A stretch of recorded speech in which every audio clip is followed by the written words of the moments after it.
Hey ladies, welcome to another episode of Single Ladies Cooking. I am your host, Elizabeth Baines, and I have a phenomenal guest with me today. Someone that is literally the sweetest person I know, like so kind, generous, always thinking of other people.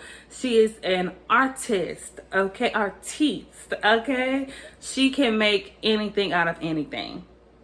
Okay, give her a piece of clothing and she'll get you a whole wardrobe. Okay, your whole closet will be filled, honey, with 5 pieces of clothes. She will make it happen. Okay, she is phenomenal and she's a good friend of mine. I'm happy for her to be here. Please welcome Catfish Bendelli. Hey y'all, hey, my name's Catfish Bendelli and I am so happy to be here with you. Thank you for coming. Yes, I was so happy when you said you would do it. I just love Catfish's energy. She's always so kind and like just good energy to be around, you know? Oh, thank you. Thank you. What's up with this clothing? Okay, so I am working on my own business and it is going to be called Catfish Style. So I have actually a huge collection of vintage clothes that I like, and there are so many different types of styles. And so basically I have my collection and I am going to be a vintage professional stylist. So that is going to be coming up soon, the Catfish Style. Y'all get ready, because you already know it's going to be fire, okay? What are we making today for Single Ladies Cooking? So we are going to be making some fried catfish. Oh my gosh. Yes. So good. Y'all ready? Let's get to it. Okay, so walk me through your steps. Yes. So how I make fried catfish. I wash my hands, okay? She did. I'm good. I'm masked up, clean. So basically, I just season it based off of my nose. So I just hook it up with that. Oh, it's so good, y'all. Mm-hmm. Okay. Just some regular black pepper. You know? And so so I love using this breading. I've always used it. My family has used it all the time, you know. So this has a lot of, and basically half of the seasoning in there. So you don't have to go in town with the first seasoning, you know, because this does a good trick to it too. Also, put like probably a half a cup of buttermilk in with the catfish as well. So what that does, it kind of gives it a good little stick. So when I put the catfish with the seasoning and all of that, and the buttermilk in with the breading, it basically kind of, the breading sticks to the catfish a little bit more, so it's a little bit more crunchiness to it, you know? Okay. And this is how it'll look once you get to that point. Woo! Thumbs up. Okay. So with my clean hands, I go and I just put them in there one at a time, and I just kind of, you know, go to each side until it's pretty much breaded all the way and it's not so wet to the touch. And that's how I know, okay, it's all good. And then I pop it in the grease. You ready for the poppy lap? I'm ready. Are we ready? Let's do that right there. And the oil is done. It's taking a bath. And I say I let it fry for like 2 minutes to almost to 3. I usually just kind of see it. I can eyeball it. Now that is some southern catfish, okay? You just wait till you see it and then it's ready. You know. It look good. Okay, until it look good. I ain't got no cookbook. I just have my papa. I just watch my papa cook, and that's what I do. When it looks like my papa's catfish, it's ready. It's ready. So we are down to the last one, and it is good. It's a beauty. Oh, nice and golden. There we go. This is how your fried catfish should look, y'all. This is it. Thank you so much, Catfish, for this recipe. So that is it, you guys, to the recipe. And we'll see y'all at the table. Hey, y'all. So we are here at the couch with Catfish.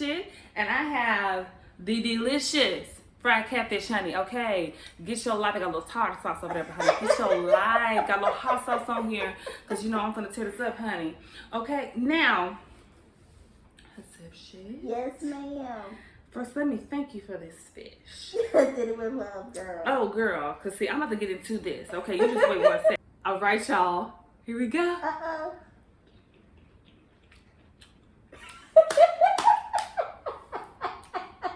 Now, listen. Everybody's not blessed to make this. Okay? Okay? So, this is Single Ladies Cooking, where we talk about everything, dating, relationships, the good times, the bad times, the indifferent times of dating. Okay. Yes, ma'am. And I know something that's unique to your story is kind of overcoming your addiction. Mm-hmm. And I wanted to know, how did that affect your dating life? How did you, when you were in the midst of it, before overcoming it, Mm-hmm. in the process of it all, how did that affect your dating? Yeah. So, my addiction for alcohol, it started pretty much when I was getting into college. Okay, yes. So when I was in high school and, before all of that, I was a goody two-shoes. So I really was. And so when I went to college, I did a lot of adventuring and stuff, but I've always suffered with depression and the whole shame of being depressed. Oh. And that was something I had to learn within my own self. But when I encountered my relationship with alcohol, your relationship with alcohol, my bad relationship with alcohol. But first, like what you said at the beginning, it was awesome. It was fun. Mm-hmm. It really was. The parties and all of that, because I never did that. I never drank. I never had parties. Mm-hmm. I was always known as being weird and the awkward one. And then, when I went to college, all that weird stuff and all that different stuff about, me or other people were cool. Mm-hmm. But I don't think it was so much a part of the cool kids. I just inside felt cool. I liked how alcohol made me feel. So, and I think it was more than that, than me being more accepted. I was, that drinking and the feeling that I got from it made it more easier for me to accept myself. I had a relationship with alcohol, and so when I wanted a relationship that was anything outside, such as romantic relationships, alcohol was always the first, because I had to have that feeling. So when I was in relationships, they were never healthy, because I wasn't healthy. The relationship I had with myself wasn't healthy. The relationship I had with God and Jesus and my faith was not healthy. How do you think that bled into when you dated, guys and your boyfriends, and did you feel like it drove them away, or did you feel like it drove the relationship to separate, like, y'all grew apart in some ways, or like, how do you think that affected? I had the relationship where it was someone who truly saw the good in me, and I was so caught up in my own conflict within myself that I ruined any type of healthy relationship we had. And because he didn't know me in the beginning like that. It was like I was kind of developing all of this. My addiction was developing. So basically, one of the first relationships I had in my addiction is when I was getting in the beginning of my addiction. So we were both kind of learning this new reception. And so when it kind of involved and I was out of control, it ended up in total heartache for me. I was young. I was 21, and I felt like this is what every young girl went through. I was in college and whatever. So I kind of felt like he couldn't So you didn't recognize it. You didn't recognize it as a problem. You just thought he was unable to really match your energy and like be able to handle what you were given. Yeah, and deep down I did know, what I was doing, and the shame of me knowing that I wanted to come across like I had control over it, but it was apparent I really didn't. And so that's how the relationship departed. I think that your story is so special and it's so unique, and I think that a lot of people don't understand those who are coming through traumatic experiences and then trying to start dating again, and the things that you run into and the experiences that you have that you don't really have a space to talk about it, or you don't really have people that can connect and understand. But I think your story is so special, and I think that a lot of people should know, trying to come through that type of trauma and trying to still find love and to love yourself and to love others. It's a battle. It's a real tug of war. When you come through traumatic experiences, going back to who you are in God. In God's eyes. Yes. And who He has made you to be. And standing on that in the face of comfortability, adversity, and things like that. And that's so hard. It's easy to say it, but it's hard to do it in the face of the attack, in the moment that you're experiencing it. But I think your story is a story of hope, that you can come out of anything. Oh, yes. Yes, and still be able to go out and find love, So are you looking for relationships, or are you just, I guess what I would say, I'm more in the receiving type of mode. So, yes, of course, I would love to be in a relationship, but I am in the process now wanting to... You want to date you and love you and work on you. We always... Everybody has one of those seasons. Let me just love me. Exactly. Because I've proven through my relationships that I've been in that I know how to love. I know how to love very hard and deep. And let me say, I have been some wives to some boyfriends. Some wives? I have been some wives. Say that. She said, I have been some wives. I have been a wife. To boyfriends. Without a ring. Oh, my Lord. You are committed, but they were halfway stepping up to the plate. Yes, ma'am. So, so I have to keep myself accountability. So, yes. I have to allow myself to be a woman. And women, we are love. Yeah. And men are providers.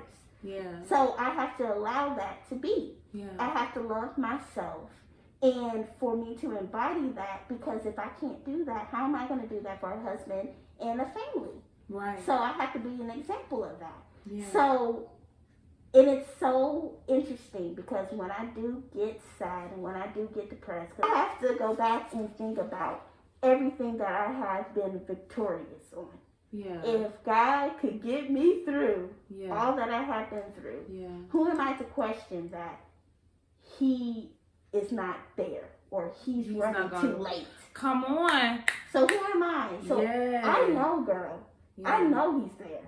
Okay? I am in the process of loving myself.